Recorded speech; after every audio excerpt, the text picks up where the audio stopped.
Welcome IIPians and आप सभी का स्वागत है एक नए लेक्चर में क्वांटम मैकेनिक्स के। अब देखो, हमने लास्ट में जो स्पिन एंगुलर मोमेंटम किया था उसके रिलेटेड प्रॉब्लम्स है वो हमने सोल्व कर लिए थे। तो अब आता है एक बहुत ही इम्पोर्टेंट टॉपिक। देखो, हाइड्रोजन एटम पढ़ने से पहले बेसिक अंडरस्टैंडिंग होनी चाहिए आप लोगों को कि रिजिड रोटेटर किसे कहते हैं और rigid rotator with fix plane और वेरिएबल प्लेन है वो किसे कहते हैं और उसकी डीजनरेसी, उसकी एनर्जी कितनी होती है। तो ये आपकी एग्जामिनेशन में कभी कभी पूछे जाने वाले टॉपिक है। ऐसा नहीं है कि हर बार ये टॉपिक है वो पूछा जाता है, लेकिन आपको ये याद रखना है। 2 और 3 थिंग्स है कि आपको याद रखनी है। तो पहले देखो, बेसिक मुझे सॉल्यूशन आपको सिखाना होगा। तो solution of Schrödinger equation in spherical polar. अब देखो, स्फेरिकल पोलर कोऑर्डिनेट मतलब कि क्या, r, थीटा एंड फाई। अब r, थीटा एंड फाई में जब हम सॉल्यूशन करेंगे तो श्रोडिंजर इक्वेशन का सॉल्यूशन फॉर सेंट्रल पोटेंशियल है या नॉन सेंट्रल पोटेंशियल है तो कुछ सॉल्यूशन आपको मिलेगा। तो मैंने एक बार पहले लेक्चर में बोला था कि अगर सेंट्रल पोटेंशियल में हम श्रोडिंजर इक्वेशन का सॉल्यूशन करते हैं तो हमें स्फेरिकल हार्मोनिक्स मिलते हैं। अब देखो, यहाँ पे V ऑफ R लिखा है और यहाँ पे V of R theta and phi लिखा है। इसका मतलब है पोटेंशियल है जो दिया गया है वो R, थीटा एंड फाई तीनों पे डिपेंडेंट है। अब यहाँ पे देखो, R, थीटा एंड फाई मतलब कि एक स्फीयर है वो यहाँ पे आप सोच लो। ओके, एक स्फीयर है वो सोच लिया आपने। तो देखो, इसका रेडियस वेक्टर होगा कुछ r। अब यहाँ से ये z एक्सिस है, सो z एक्सिस से जो एंगल बन रहा है, देखो z एक्सिस से यहाँ पे ऑलरेडी मैंने ड्रॉ किया है, लेकिन फिर से यहाँ पे मैं ड्रॉ कर रहा हूँ। देखो, यहाँ z एक्सिस से जो एंगल बन रहा है ना वो होगा फाई, और यहाँ पे x एक्सिस के साथ जो एंगल बन रहा है एक्स वाई और ये है z। देखो, यहाँ पे ये x है, उसको थोड़ा हम 3D व्यू में बता देते हैं, ये x। तो अब ये x एक्सिस से ये r वेक्टर का प्रोजेक्शन देखो, यहाँ पे ऊपर से मैं लाइट जैसे ही फेंकूंगा तो इसका प्रोजेक्शन यहाँ पे कुछ xy प्लेन में आएगा इतना। ओके, तो ये क्या होगा, r साइन फाई। अब r साइन फाई आपको मिल जाता है तो अब यहाँ से इसका जो एंगल है वो क्या होगा, theta. Okay, r sine phi और यहाँ से एंगल है थीटा, तो यहाँ पे फिर से प्रोजेक्शन लेंगे तो क्या मिलेगा, r sine phi cos theta, और यहाँ पे r sine phi sine theta. y में क्या मिलेगा, r sine phi sine theta, sorry यहाँ पे थीटा आएगा। अब देखो, ये स्फेरिकल पोलर है। देखो, यहाँ पे फिर से एक बार मैं बता रहा हूँ कि कोई एक सर्कल लेते हैं हम, तो ये सर्कल जब हम लेते हैं तो यहाँ से इसका कुछ रेडियस होगा, ये रेडियस वेक्टर r। अब यहाँ पे x y z कोऑर्डिनेट लेते हैं, ये y, ये ले लिया z और यहाँ पे ले लिया हमने x। अब ये r जो है उसका प्रोजेक्शन ये 3D में है, तो 3D में थोड़ा आपको अज्यूम करना पड़ेगा। r का प्रोजेक्शन है, जैसे ही हम यहाँ पे देखो ये रेडियस वेक्टर है r, उसका प्रोजेक्शन हम लेते हैं एक्स वाई प्लेन में। अभी ये 3D में है, ऊपर से टॉर्च है वो मैं लगाऊंगा तो नीचे उसका शेडो आएगा, तो शेडो है वो कितना आएगा, देखो यहाँ से एंगल है फाई, तो ये शेडो कितना आएगा, देखो यहाँ पे नीचे की साइड जो शेडो आपको मिल रहा है इतना, ये शेडो आपको मिल रहा है, तो इसकी वैल्यू क्या होगी, r साइन फाई। अब r साइन फाई इसकी वैल्यू आ गई। अब ये जो एंगल है वो है थीटा। अब ये थीटा एंगल है, एक्स एक्सिस के साथ है, तो आपको पता है यहाँ से फिर से इसका एक्स एक्सिस के साथ प्रोजेक्शन कितना होगा, r sine phi n cos theta. Clear. तो इस तरह से आपको स्फेरिकल पोलर है उसको आप कार्टेशियन में कन्वर्ट कर सकते हैं। देखो इसमें आपको अगर कुछ समझ नहीं आ रहा है तो कोई टेंशन लेने की बात नहीं है, क्योंकि जब हम ईएमटी पढ़ेंगे तो उसका एक स्पेशल लेक्चर में 10 मिनट या 15 मिनट का स्पेशल लेक्चर्स है वो मैं यहाँ पे डिलीवर कर दूंगा कि किस तरह से आपको कोऑर्डिनेट है वो कन्वर्ट करने आने चाहिए। अब देखो सेंट्रल पोटेंशियल है अगर, तो थीटा एंड फाई पे डिपेंडेंट नहीं है, वो सिर्फ आर पे ही डिपेंडेंट होगा। सेंट्रल पोटेंशियल है तो कोई एंगल है उस पर डिपेंडेंट नहीं है। अब अगर पोटेंशियल है वो सेंट्रल है, if potential is central then this commutator bracket is equal to 0. So if potential is central then it is not depend on theta and phi. So ये लाइन से वो जो मैं बोल रहा हूँ वो आपको लिखनी है कि if potential is not central then it is dependent on theta r theta and phi, but if potential is central then it is depend only and only on r. अब यहाँ पे बात करते हैं कि if potential is central then this commutator relation is equal to 0. So h and l square and h and lz are commutes. So we can say that this h, l square and lz having a simultaneous eigen function. Clear? h, l square and lz having a simultaneous eigen function for central potential. Now for central potential we have to solve this Schrodinger equation. Okay, तो अब central potential है तो उसमें देखो central potential है, potential अगर central हो गया है तो स्फेरिकल पोलर में इसका सॉल्यूशन लिखना होगा। तो स्फेरिकल पोलर का ये वॉल्यूम एलिमेंट है, देखो वॉल्यूम एलिमेंट देखो, अगर आप ये जो सर्कल लेते हैं ना, सर्कल है उसका सरफेस एलिमेंट आएगा, लाइन है उसका लाइन एलिमेंट आएगा। वैसे ही ये स्फीयर हमने कंसीडर कर दिया है तो उसका वॉल्यूम एलिमेंट आएगा। तो वॉल्यूम एलिमेंट क्या आएगा, r square sine theta d r d theta and d phi. Clear. तो अब इंटीग्रेशन होगा, आपको पता है देखो ये आर है, ये आर है, उसकी लिमिट कितनी होगी, यहाँ 0 से स्टार्ट होगा, आर है वो इनफाइनाइट तक जाएगा, तो आर की लिमिट यहाँ पे लिख दी है हमने 0 टू इनफाइनाइट। अब यहाँ पे जो थीटा है, ओके थीटा है वो कितना आएगा, देखो यहाँ पे ये हमने थीटा ले लिया, देखो आप थीटा लेते हैं फाई लेते हैं कुछ भी लेते हैं, लेकिन यहाँ पे रिप्रेजेंटेशन है वो कैसा है, देखो z एक्सिस से थीटा ले लिया, मतलब कि थीटा है वो क्या है कि r वेक्टर का एंगल है z एक्सिस से। सो ये थीटा ले लिया हमने, तो ये थीटा है वो 0 से लेके यहाँ -z तक जा रहा है, मतलब कि 0 से पाई तक ही उसका एंगल है। क्लियर। तो जैसे ही हम ये रेडियस वेक्टर को इतना घुमाते हैं, उसके बाद देखो 3D में सोचना है आपको, रेडियस है उसको इतना घुमाते हैं तो ये पूरा का पूरा जो सेमी सर्कल लाइन है वो कवर अप हो गया। अब वो लाइन है उसको पूरा घुमाते ही आपका स्फीयर है वो कवर हो जाएगा।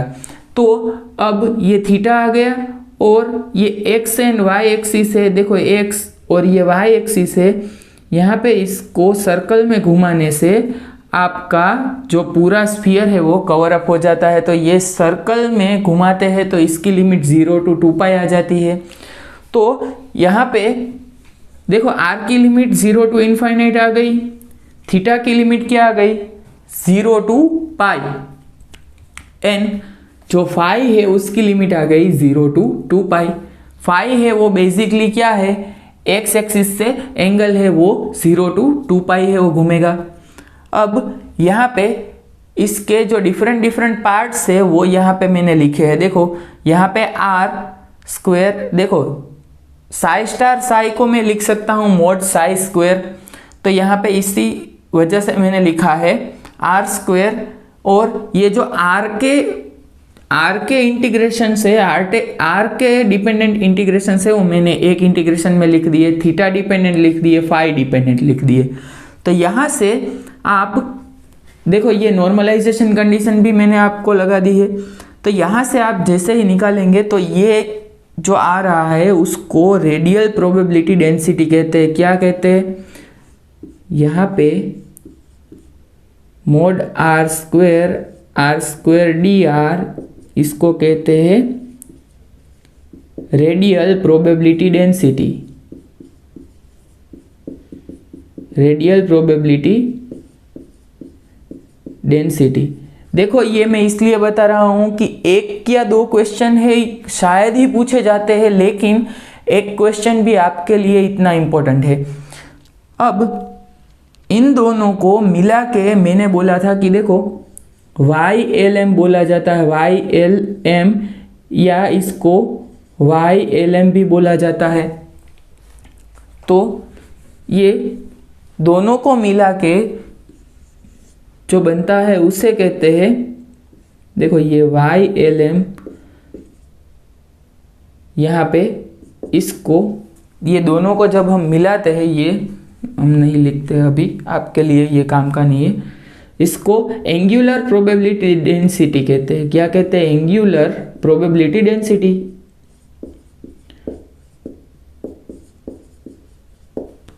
एंगुलर प्रोबेबिलिटी डेंसिटी कहते हैं।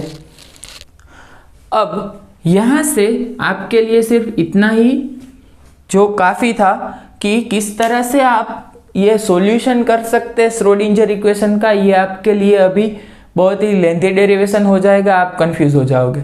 सो यहाँ पे इतना रखते हैं और आगे चलते हैं रिजिड रोटेटर पे।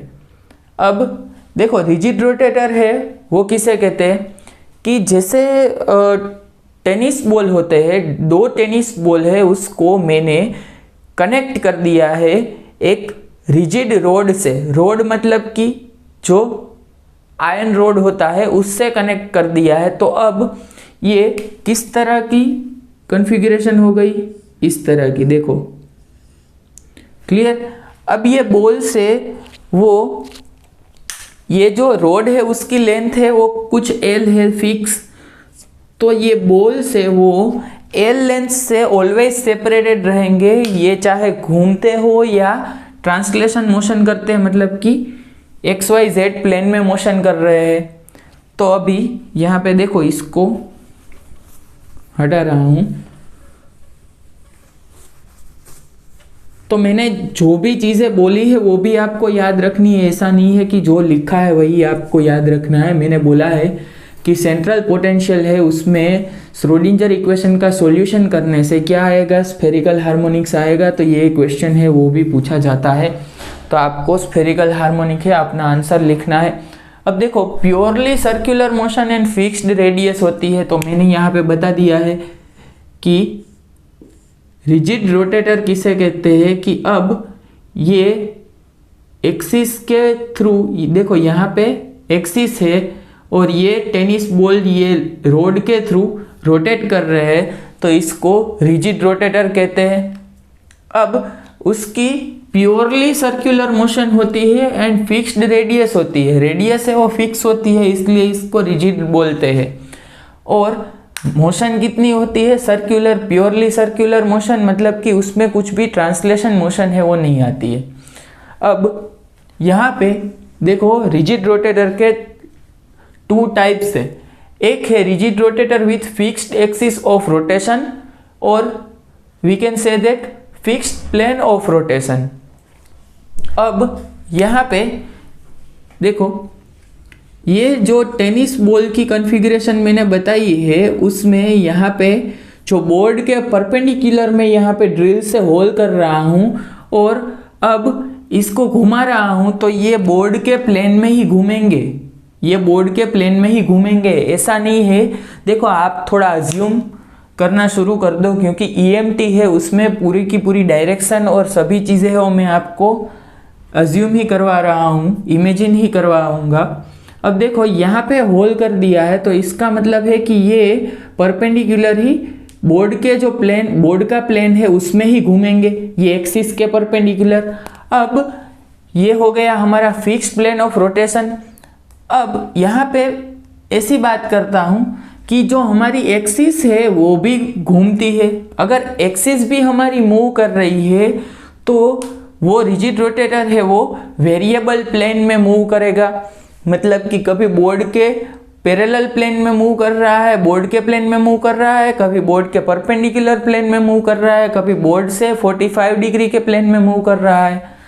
तो पहले हम देख लेते हैं कि rigid rotator with fixed axis of rotation. अब देखो यहाँ पे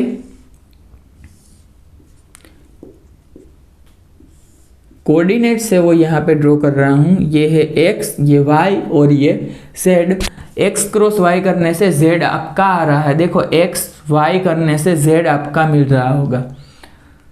तो यहाँ पे सॉरी, यहाँ पे y लिख दिया है, ये z आएगा।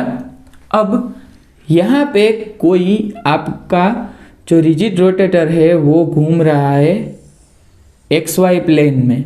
ओके, xy प्लेन में अगर ये रिजिड रोटेटर है वो घूम रहा है तो इसकी एक्सिस होगी LZ प्लेन में, सॉरी इसकी एक्सिस होगी Z।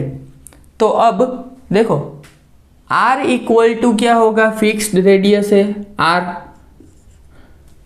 और थीटा है।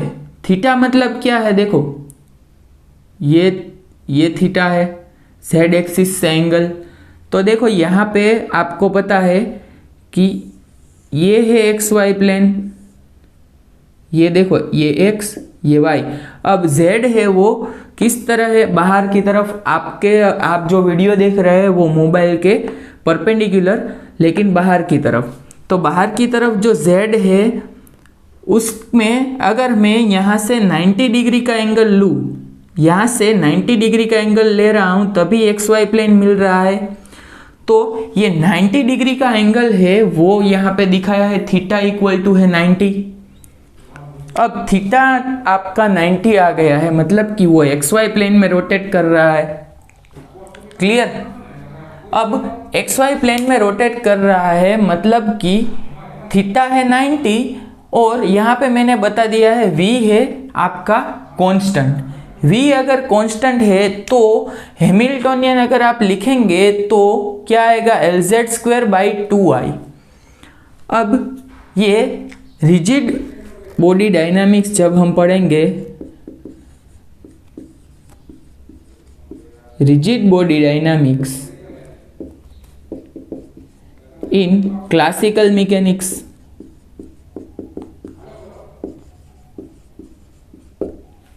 तब आपको मैं बताऊंगा कि एनर्जी मतलब कि हैमिल्टोनियन है वो किस तरह से लिखा जाएगा। देखो यहाँ पे L स्क्वायर बाई 2I है वो लिखा जाएगा, लेकिन ये जो एंगुलर मोमेंटम है वो L स्क्वायर और ये I है वो क्या है, मोमेंट ऑफ इनर्शिया। अब मोमेंट ऑफ इनर्शिया है मतलब कि mr स्क्वायर। देखो ये बेसिक ही है लेकिन ये हम क्लासिकल मैकेनिक्स में पढ़ने ही वाले हैं, लेकिन मोमेंट ऑफ इनर्शिया है वो mr स्क्वायर है। अब ये यहाँ से आपको पता है कि h phi equal to E phi होता है। अगर हमें आइगन वैल्यू है, एनर्जी आइगन वैल्यू निकालनी है तो क्या आएगा, E equal to LZ square by 2I। अब देखो R cross P equal to L आएगा।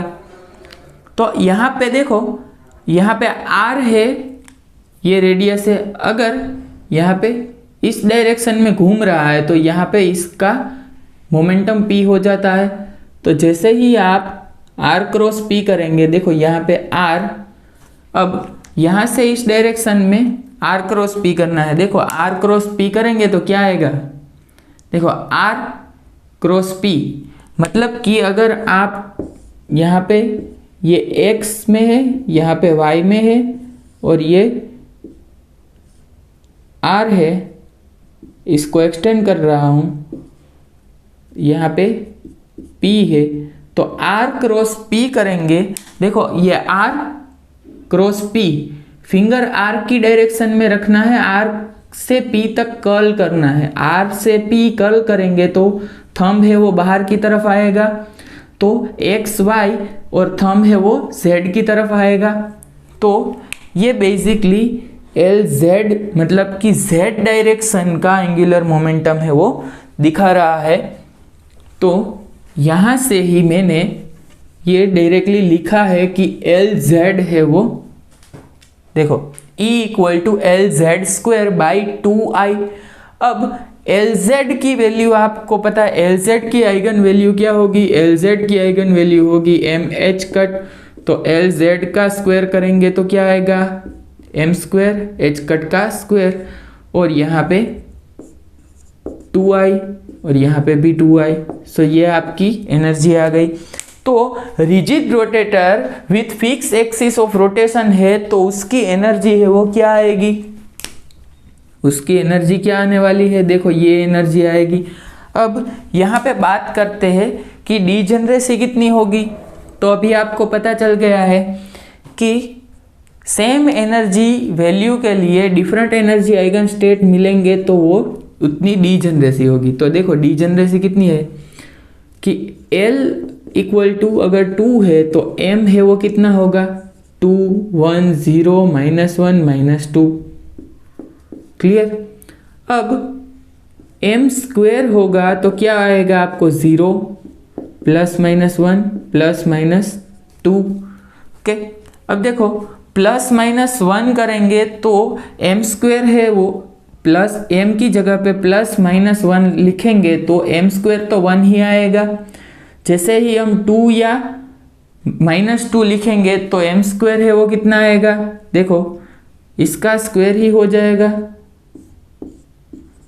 तो सेम ही आंसर आपको मिलेगा, मतलब कि जो ग्राउंड स्टेट है यहाँ पे एनर्जी के पास ही लिख दो, E equal to M square H cut square divided by 2I, where M equal to 0 +-1 +-2 +-3। So ऐसे करके यहाँ पे लिखो, इट इज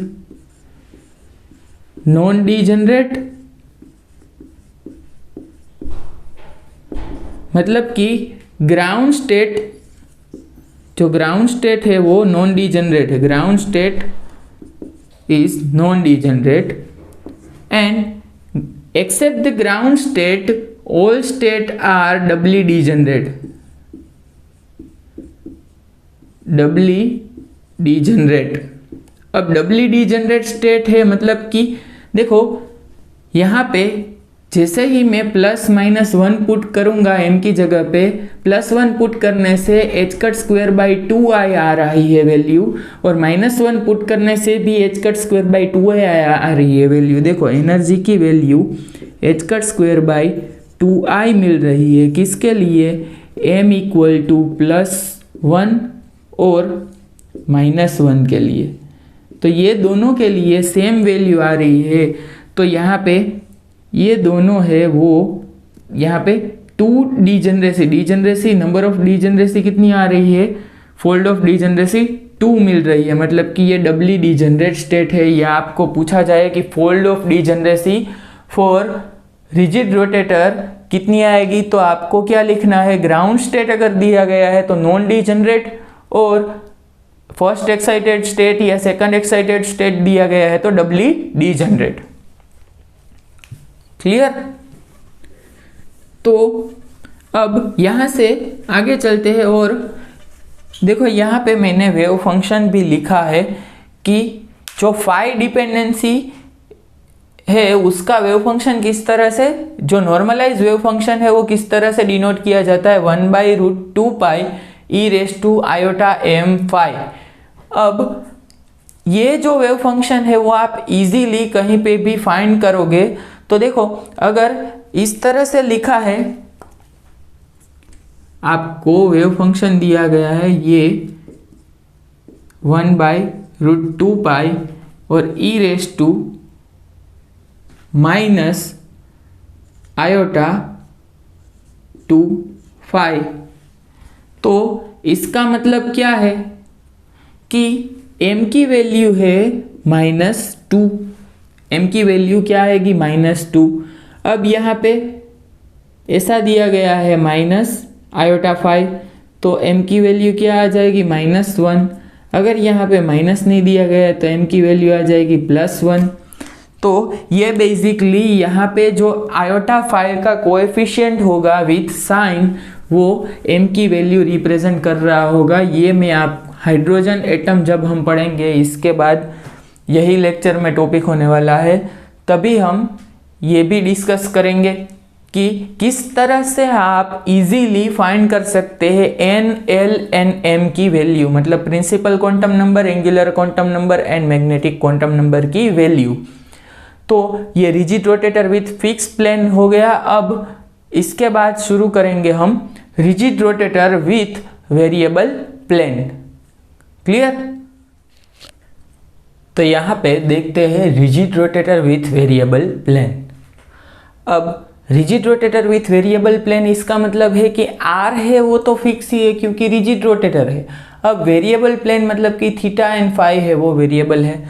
तो अब जैसे ही मैंने बोला था कि जो L जो XY प्लेन में हमारा रिजिड रोटेटर रोटेट कर रहा था with fix axis and fix plane, तो उसका R क्रॉस P करते थे तो वो कौन सी डायरेक्शन में आ रहा था? Z डायरेक्शन में आ रहा था बाहर की तरफ। अब Z डायरेक्शन में जैसे ही R क्रॉस P करते थे और Z डायरेक्शन में आ रहा था तो अब ये थीटा एंड फाई जैसे ही वेरिएबल हो जाते हैं तो ये किस तरह से देखो R क्रॉस P कुछ भी हम करेंगे ना तो ये पूरा का पूरा जो वेक्टर है वो घूमेगा, मतलब कि वो L² लिख सकते हैं, LZ² हम नहीं लिख सकते। तो हैमिल्टोनियन आएगा L²/2I एंड जैसे ही हमें पता है L² की एक्सपेक्टेशन, L² की आइगन वैल्यू आती है L+1 और L+1 h²/2I। अब यहाँ से देखो डिफरेंस कितना है, जो फिक्स प्लेन था उसमें m² h² आ रहा था Lz की आइगन वैल्यू, इसमें टोटल L² की आइगन वैल्यू आ रही है। तो energy difference between two consecutive level भी हम देख लेते हैं कि n+1 यहाँ पे जैसे देखो En+1 और En। अब जैसे ही यहाँ पे L की जगह पे L+1 पुट करेंगे हम तो क्या आएगा देखो L+1 L+2 और माइनस L+1। ओके, तो अब ये L+1 कॉमन आ जाएगा, L+1 ओके, यहाँ पे ब्रैकेट में h²/2I ऐसे ही रहेगा।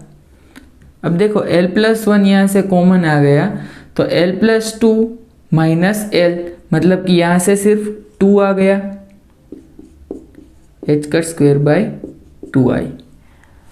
तो इसको बोल सकते हैं देखो energy difference between two consecutive level is proportional to L+1। Clear? Proportional to L+1। अब यहाँ से चलते हैं हम आगे। अब बात करते हैं हाइड्रोजन एटम की। देखो ये इतना ही था, आपको सिर्फ इसमें एनर्जी याद रखनी थी। ओके, दूसरा कुछ याद नहीं रखना है आप लोगों को, और देखना है क्वेश्चन में अगर रिजिड रोटेटर का क्वेश्चन आ रहा है तो वेरिएबल प्लेन है या फिक्स प्लेन।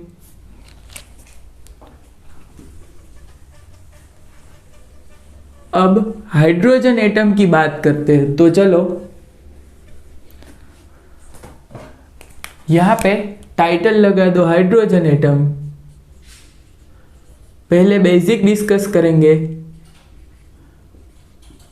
उसकी रेडियस की बात करेंगे, एनर्जी की बात करेंगे और वेलोसिटी की बात करेंगे। उसके बाद हम क्या देखेंगे कि उसके वेव फंक्शन है वो कैसे होते हैं, उसकी प्रोबेबिलिटीज़ है वेव फंक्शन की वो कैसे होती है, किस तरह से आपको क्वेश्चन से वो पूछे जाते हैं, डिफरेंट टाइप ऑफ क्वेश्चन देख लेंगे, एक्सपेक्टेशन वैल्यू देख लेंगे, उसके बाद expectation value of R, R square, 1/r and 1/r square की जो ट्रिक्स है वो भी मैं बता दूंगा। 1 और 2 क्वेश्चन पहले हम मेथड से सोल्व करेंगे, कितने लेंदी होते हैं वो देखेंगे, इसके बाद ट्रिक है वो मैं बता दूंगा।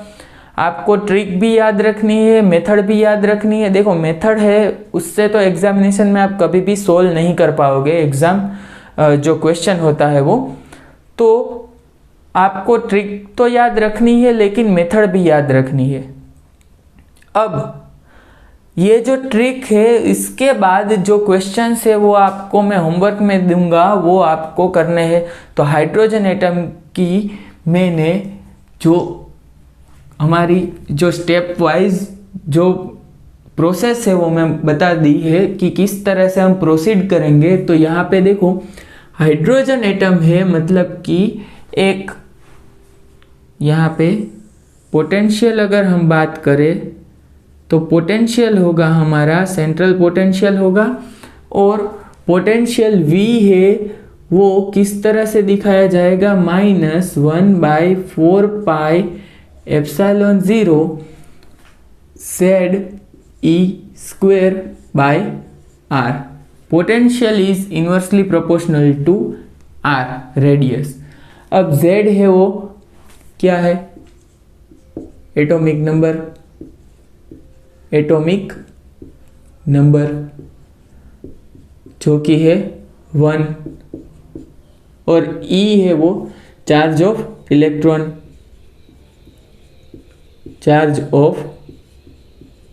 इलेक्ट्रॉन है। अब अगर पोटेंशियल में से हमें फोर्स निकालना होगा तो क्या आएगा, -(del)V। तो जैसे ही आप फोर्स निकालेंगे क्या आएगा, देखो माइनस माइनस ये हो जाएगा प्लस, और यहाँ से इसका जो डेरिवेशन लेंगे वो आपको लिखना होगा। तो डेरिवेशन लिख के आप लिख सकते हैं 4πε0 और ZE² यहाँ से R²। क्लियर? तो सिर्फ पोटेंशियल का डेरिवेशन करने से ही आपको फोर्स है वो मिल जाएगा। अब यहाँ पे देखो कि फोर्स अगर आपको मिल गया है तो यहाँ पे इलेक्ट्रॉन है वो घूम रहा है, यहाँ पे इलेक्ट्रॉन है वो घूम रहा है। देखो इलेक्ट्रॉन है वो एक फिक्स्ड ऑर्बिट में घूम रहा है, रोटेट कर रहा है, रिवॉल्व कर रहा है। देखो इलेक्ट्रॉन है वो रोटेट कर रहा है फिक्स्ड ऑर्बिट में, तो इसका मतलब है कि उसको जो फोर्स है वो अंदर की साइड लग रहा है उतना ही फोर्स है वो बाहर की साइड लग रहा होगा। तो जैसे ही देखो जैसे ही आप फोर्स है वो जो मोशन है वो आप लेंगे तो क्या आ जाएगा, देखो जो सेंट्रीफ्यूगल फोर्स है mv²/r, और हमारा ये फोर्स आपको मिल गया है 4πε0 ZE²/r²। अब यहाँ से देखो ये R² है वो ऊपर की साइड मल्टीप्लाई करते हैं। क्लियर? तो यहाँ पे m, यहाँ पे एक और m मल्टीप्लाई करवा दे तो m² v²r² बाय, यहाँ पे m मल्टीप्लाई करवा रहे हैं तो डिवाइड भी करना पड़ेगा, तो mr = 1/4πε0 और ZE²। यहाँ से देखो हमें पता है कि जो क्वांटाइजेशन, ऑर्बिटल क्वांटाइजेशन का रूल है कि इलेक्ट्रॉन है वो mvr, इसका जो एंगुलर मोमेंटम है वो mvr होगा, और वो NH कट के जो H कट के मल्टीप्लिकेशन में, मतलब कि NH कट होगा तभी ही वो फिक्स्ड ऑर्बिट में घूमेगा। तो ये स्टेबल ऑर्बिट का इक्वेशन मैंने लिख दिया। तो यहाँ से लिख सकते हैं N square H cut square by M R, और यहाँ से जेड ई का square by 4 pi epsilon 0। Clear. अब यहाँ से हमें आर निकालना है, तो क्या करेंगे हम, यहाँ से अगर हमें आर निकालना है तो आर इक्वल टू क्या आ जाएगा, देखो n square H cut square by M Z ई का स्क्वायर, और यहाँ से 4 पाई एप्सिलॉन 0। क्लियर। ये यहाँ पे चला जाएगा, यहाँ पे एम है और जेड ई स्क्वायर आ जाएगा। तो यहाँ पे आर है, इसको मैं लिख सकता हूँ, देखो 4 pi epsilon 0 H cut square divided by M Z नहीं लिखते हैं यहाँ पे, एम ई का स्क्वायर, यहाँ पे लिख सकते हैं एन स्क्वायर बाई जेड।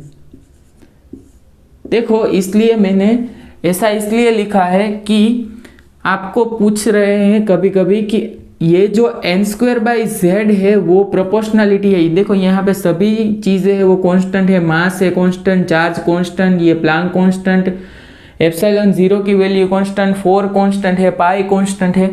तो यहाँ से जो आप आर निकालोगे तो क्या आएगा, देखो 0.53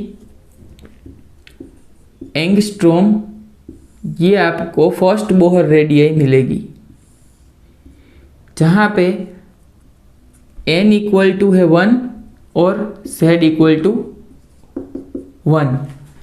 ओके, इसको बोलेंगे first Bohr orbit, first Bohr radius. तो फर्स्ट बोहर रेडियस 0.53 आ रही है। तो अब यहाँ पे मैं बोलूँ कि हाइड्रोजन एटम में इलेक्ट्रॉन है फर्स्ट एक्साइटेड स्टेट में, तो सेकंड बोहर ऑर्बिट है वो क्या आएगी, तो n इक्वल टू जैसे ही 2 पुट करेंगे तो 2 इंटू 2 4 हो जाएगा, 4 इंटू 0.53 आ जाएगा। तो इसी वजह से आप लिख सकते हैं r equal to 0.53 N square by Z. ये है जनरलाइज फॉर्मूला जो आपको याद रखना है, और ये फॉर्मूला भी आपको याद रखना होगा। Clear.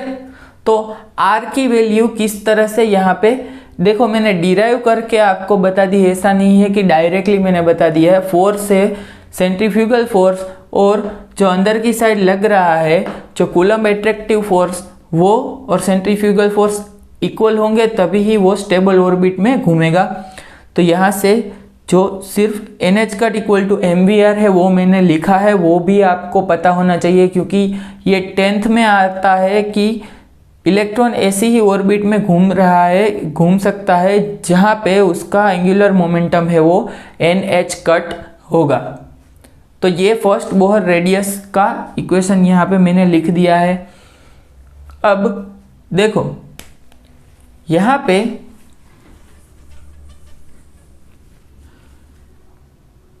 NH cut equal to MVR है, तो यहाँ पे V है वो वेलोसिटी है, तो NH कट बाय MR लिख सकते हैं। तो यहाँ से V है वो क्या आ जाएगा, देखो NH कट बाय M, और यहाँ से R है वो लिख सकते हैं, देखो ये यहाँ पे R पूरा का पूरा लिख सकते हैं 4 pi epsilon 0 H cut square N square by क्या आ जाएगा, देखो M E स्क्वायर और यहाँ से Z। सो यहाँ से देखो यहाँ पे V है वो मैं लिख रहा हूँ, V क्या आ जाएगा, देखो NH कट, यहाँ से देखो ये M कैंसल हो गया और एक N भी कैंसल हो रहा है, एक H भी कैंसल हो रहा है, तो न्यूमरेटर में आ रहा है E square Z E square. लेकिन हम क्या लिखेंगे कि E square divided by 4 pi epsilon 0 H cut,